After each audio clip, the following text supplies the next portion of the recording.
Introducimos hoy una nueva asignatura denominada Historia de los Bautistas II. Viene a ser como la segunda parte de lo que fue la primera, la Historia de los Bautistas, la primera parte de esta historia,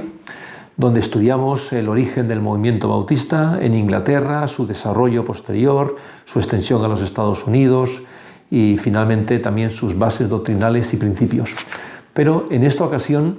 vamos a tratar específicamente lo que tiene que ver con la presencia bautista en España, a partir de sus inicios en el contexto de la denominada por algunos Segunda Reforma en España. Para otros historiadores no llegó a ser tal porque consideran que fue una reforma fallida, pero lo cierto es que podemos constatar que la presencia bautista en España se remonta al año 1870, cuando se constituirá la primera iglesia bautista en Madrid. En esta historia que queremos estudiar, hablaremos de los predecesores, de los pioneros de este movimiento, personas como William Knapp, llegado desde los Estados Unidos, personas como los suecos Erik Lund o Carlo Haglund, Juan Ur. Es decir, la presencia sueca en España fue muy importante en este periodo. También misioneros ingleses como Percy Baffar, que establecerá la misión cristiana española en Valdepeñas, y así sucesivas personas que hicieron posible la actual presencia bautista en España. También vamos a analizar la escisión que se va a producir en la década de los 40 dentro del movimiento bautista, que dará lugar posteriormente a la Federación de Iglesias Evangélicas Independientes de España, cuando previamente, en el año 1922, se había constituido formalmente la Unión Evangélica Bautista Española, aunque las circunstancias sociales y políticas del momento pues, no permitían un desarrollo de esta unión de iglesias como se quería. Pero veremos que finalmente en el año 1928 se da un paso de fe para que esta unión de iglesias pueda funcionar como lo que es, con esa vocación misionera para formar y levantar iglesias por toda la geografía española y al mismo tiempo habiendo creado ya un primer seminario en 1922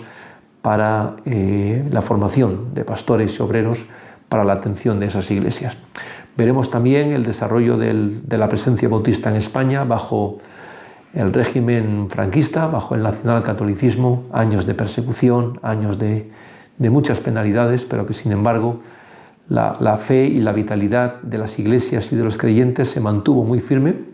hasta la llegada en 1967 de la llamada así Ley de Libertad Religiosa, que no fue tal, más bien fue una ley de tolerancia religiosa, pero que ya fue un cambio en relación a la situación anterior, donde pues la represión y la intolerancia dominaban el día a día de la vida de muchos creyentes evangélicos en España. Tendremos que esperar al año 1978, cuando se promulgue la Ley Democrática de 1978, como he dicho, que ahí sí se consagra el principio de libertad religiosa y analizaremos el desarrollo posterior que esta ley ha tenido y sus aplicaciones para el momento en el que vivimos. Lógicamente, para estudiar esta historia y también las bases doctrinales que caracterizan al pueblo bautista en España, y como no, también haremos una aproximación a la estructura, al funcionamiento, a la organización, al menos de la Unión Evangélica Bautista de España, que es la entidad en la cual se inserta esta propia facultad de teología, llamada también UEBE. Analizaremos cómo funciona esta unión de iglesias, entendiendo que muchos de los estudiantes que también están siguiendo esta clase, pues quizás están sirviendo en iglesias de la UEBE o lo harán en un futuro próximo. Juntamente con esto, quería decir que hay dos libros de referencia fundamentales para el estudio de la historia de los bautistas en España, como es el libro de Máximo García, Historia de los Bautistas en España, y también un segundo libro de este autor, que es Iglesia Bautista, Comunidad de Creyentes, que nos habla acerca de la eclesiología y de las bases doctrinales que caracterizan a los bautistas en España. Hay también un libro que ha salido muy recientemente, en el año 2021, que tiene que ver 3 siglos de protestantismo protestante, historia de la revista El Eco Bautista, porque el Eco Bautista desde sus inicios en 1893 se convirtió en el órgano informativo de las iglesias bautistas en España. Entonces el recorrido por esta revista nos habla también de la historia de este movimiento. Así que queremos recorrer ese camino, queremos conocer a aquellos que nos han antecedido, queremos aprender de sus aciertos, también de sus errores,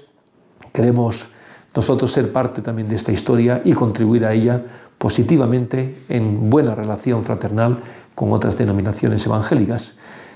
Una de las tareas que también a los alumnos se les va a pedir es que investiguen sobre las figuras de pastores o líderes bautistas, sean en la UEBE, sean en la FIEIDE o sean en otras partes de este movimiento en España, figuras de referencia que les hayan inspirado en su propia vocación, en su propio ministerio, o también se les invita a escribir la historia de su propia iglesia bautista, para conocer cómo esa iglesia nació, quiénes fueron las personas involucradas y que esa memoria de los hechos no se pierda. Así que, en suma, este será el recorrido que vamos a hacer en la asignatura Historia de los Bautistas II.